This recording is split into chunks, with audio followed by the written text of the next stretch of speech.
On l'a appris ce matin, l'équipementier Goodyear est convoqué le mois prochain devant la justice en vue d'une éventuelle mise en examen. Cela fait suite à une série d'accidents mortels en France entre 2011 et 2016 à cause de pneus de camions qui avaient éclaté.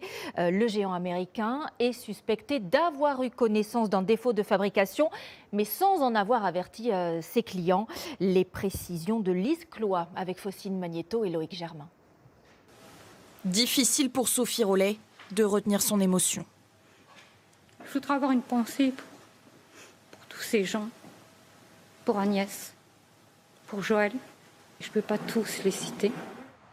Son mari est décédé en 2014 dans un important accident de la route alors qu'il était au volant d'un poids lourd. Carambolage causé par l'éclatement d'un pneu Goodyear. 6 accidents similaires ont été recensés entre 2011 et 2016, la plupart mortels. Le procureur de Besançon vient de l'annoncer, l'entreprise Goodyear sera convoquée le 13 mai prochain en vue d'une mise en examen. L'enquête révèle que l'entreprise était au courant d'un défaut concernant ses pneus.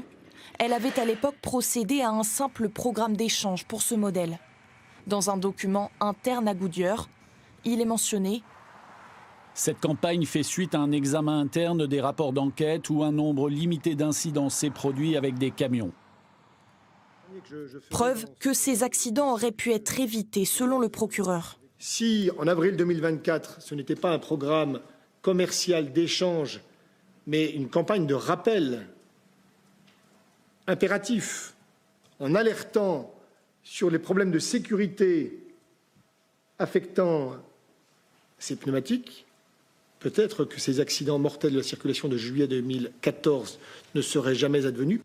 Ces pneus ne sont plus commercialisés par la marque, mais peuvent encore être achetés sur des sites de revente.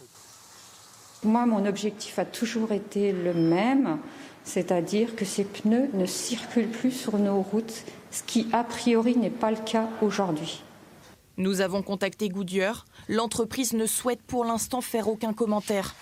Les faits qui sont reprochés: homicide involontaire, tromperie sur les qualités d'une marchandise et pratique commerciale trompeuse. L'entreprise risque une amende allant jusqu'à 10% de son chiffre d'affaires, soit plusieurs dizaines de millions d'euros.